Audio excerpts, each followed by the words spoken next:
प्रशांत आज अपने मन में बहुत ज़्यादा प्रसन्नता की अनुभूति करता जा रहा था।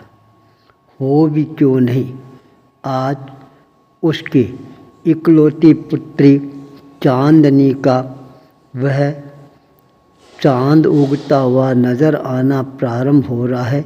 जब उसके पीले हाथ करके वह चांदनी को अपने ससुराल पहुंचाने की तैयारियां करना प्रारंभ कर देता है। मन में इतनी ज़्यादा प्रसन्नता और उमंग की भावनाएं उमड़नी प्रारंभ हो जाती है। आज मेरे घर पर चौरी बिछेगी, शहनाई बजेगी, बारात आएगी। मेरी बेटी को मैं अपने हाथों से कन्यादान देकर रवाना करूँगा। मैं अपने आप को भाग्यशाली, सौभाग्यशाली मानना प्रारंभ कर दूँगा। इस तरह की भावनाएं उसके मन के अंदर अपने आप ही नया रोमांच पैदा करती जा रही थी। अचानक उसकी भावनाओं पर तब तुषारपात होना प्रारंभ हो जाता है, जब समस्याएं सामने आकर मुँह बाएं खड़ी हो जाती है। मन में हताशा, निराशा के भाव जागृत होने प्रारंभ हो जाती है। उत्साह एक क्षण के अंदर काफूर होता हुआ नजर आना प्रारंभ हो जाता है। अपने मन की पीड़ा को केवल अपने मन में ही रख पाता है। वह किसी के सामने न उगल पाता है और न ही निगल पाता है। बड़ी विचित्र स्थिति आ जाती है। मूड है खराब होना प्रारंभ हो जाता है। अपने मूड को ठीक करने के लिए घर से बाहर बगीचे में जाकर आराम से बैठने का प्रयास करना प्रारंभ कर देता है। एक हाथ मस्तक पर लगा हुआ है। चिंतन की मुद्रा के अंदर वह और ज़्यादा अपने आप को चिंतित बनाना प्रारंभ कर देता है। उसी समय उसका मित्र है घनश्याम उधर से आता हुआ नज़र आना प्रारंभ हो जाता है। जब घनश्याम ने अपने मित्र को इस तरह से चिंतित अवस्था में देखा, उसका कलेजा है वह भी अपने आप कांपना प्रारंभ कर देता है। कहीं मेरे मित्र के साथ अनहोनी घटना तो नहीं घट रही है। वह तेजी के साथ में अपने मित्र के पास में आता है और कहता है, क्या बात है मित्र, आज यह चेहरे पर इस तरह से चिंतन की रेखाएं क्यों मेरे को चिंतित करती जा रही है? समझ में नहीं आ रहा है। क्या जीवन में कोई समस्या आ गई है क्या? बिटिया की शादी को लेकर और कोई नया अड़ंगा खड़ा हो गया है क्या? कहीं दहेज बहेज की बात तो सामने नहीं आई है ना? जब मित्र के मुखारबिंद से इस तरह के प्रश्न है वह सुनता है, तब थोड़ी सी चेहरे पर मुस्कान लाते हुए उसने कहा, नहीं मित्र घनश्याम, ऐसी बात नहीं है। दहेज बहेज का तो कोई चक्कर नहीं है, पर मेरी कल्पनाएं हैं, वो मेरी कल्पनाएं केवल कल्पनाएं ही बनकर रह गई है। मेरे पिताजी की स्मृतियां आज मेरे को बहुत ही ज़्यादा तेजी के साथ के अंदर स्मृति पटल पर उतर कर नज़र आने प्रारंभ हो गई है। मेरे पिताजी ने हमेशा कहा था, देख बेटी की शादी करना है, ये बहुत बड़ी चुनौती है। जो हम अपने मन के अंदर बजट का निर्धारण करते हैं, ये मान लेना चाहिए उस बजट से हमारे को 1.5 गुना बजट खर्च करना ही पड़ेगा। तब ही जाकर बिटिया है वह अपने घर से रवाना हो पाएगी।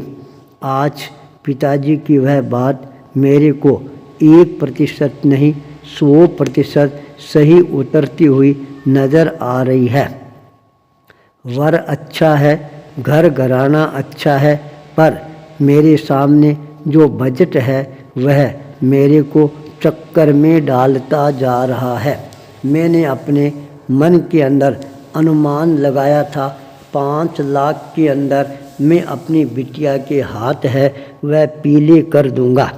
पर मित्र 5 लाख रुपए तो कब ख़त्म हो गए ये मेरे को पता भी नहीं लगा।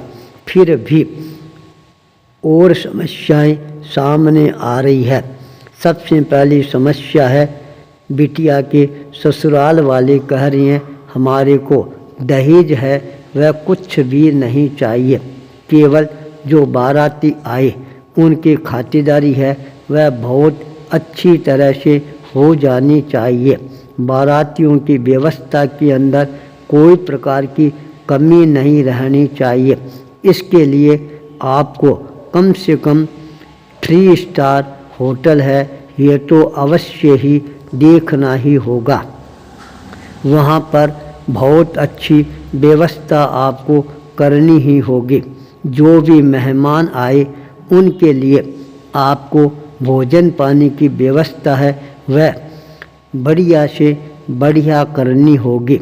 जब बारात दस्तक दे वहाँ से लेकर जब तक शादी की रस्म पूरी नहीं हो जाए बारातिया जो भी वस्तु मांगे वह आपको उपलब्ध कराने का प्रयास करना है। भोजन अच्छे से अच्छा होना चाहिए। बारातियों का आदर सत्कार और सम्मान है ये करने में भी कोई प्रकार की आपको कंजूसी नहीं करनी चाहिए। दहेज मत देना, हमारे को दहेज नहीं चाहिए, हम तो दहेज से नफरत करने वाले हैं। ऊपर से यह और हमारे को शिक्षा प्रदान की जाती है। अब मैं करूं तो क्या करूं यह भी मेरे समझ में नहीं आ रहा है। मित्र ने कहा भाई बात यही है, शादी मान कर देखो उसके बाद पता लगता है शादी कैसे होती है। अब तुमने अपने मन के अंदर क्या सोचा है, क्या चिंतन किया है वह मेरे को बताएगा। मैं अपनी तरफ से तेरे को जितना हो सकेगा सहयोग करने का प्रयास करने में अपनी तरफ से कोई प्रकार की कमी नहीं रखूँगा।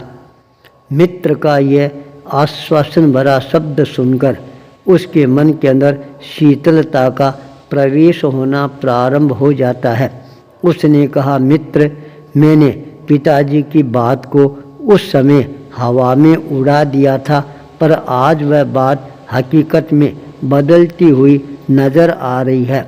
मैं जब रिटायरमेंट हुआ उस समय मेरे को जो पेंशन मिली और आज भी जो पेंशन मिलती जा रही है उसको मैंने जीवन निधि योजना के अंतर्गत जमा कराना प्रारंभ किया था और लगता है मेरा जीवन निधि योजना का सारा पैसा है केवल एक बिटिया की शादी के अंदर ही समाप्त हो जाएगा। मेरा बूढ़ापा है यह कैसे निकलेगा यह मेरे को सबसे ज़्यादा चिंता सताने वाली बनती जा रही है। मित्र ने कहा मित्र बात ऐसी है, शादी का झंझट ही ऐसा ही है, झमेला ही ऐसा है। जब एक बार व्यक्ति सामने वालों के जाल में फंसना प्रारंभ हो जाता है तो वह और ज़्यादा फंसता ही चला जाता है। अब तो जो होना है वह होगा, बिटिया के हाथ है वह तो पीले करने ही होंगे। कोई बात नहीं है, मन में विश्वास रख, जो होगा वह अच्छा ही होगा। मित्र की प्रेरणा से उसके मन में थोड़ा सा विश्वास का दीप है वह प्रज्वलित हो जाता है। घर पर आता है, सारी व्यवस्थाएं करना प्रारंभ कर देता है और एक दिन वह भी आता है जब बिटिया को आराम से घर से रवाना कर देता है। कन्या दान करने के पश्चात कन्या अपने ससुराल की तरफ अपने कदमों को बढ़ा देती है। पीछे पिताजी की हालत ये हो जाती है, सारी जीवन निधि जो योजना की कमाई थी सारी की सारी समाप्त हो जाती है। पीछे कुछ भी नहीं रहता है, पर उसके कानों के अंदर एक ही शब्द गुंजायमान होते रहते हैं, हमारे को दहेज नहीं चाहिए, हम तो दहेज विरोधी हैं, दहेज लेना और दहेज देना पाप मानते हैं। दहेज की ये परिभाषा उसके जीवन को झकझोर कर रख देती है। दहेज जो नहीं करता है किसी का परहेज। आचार्य भूपेंद्र।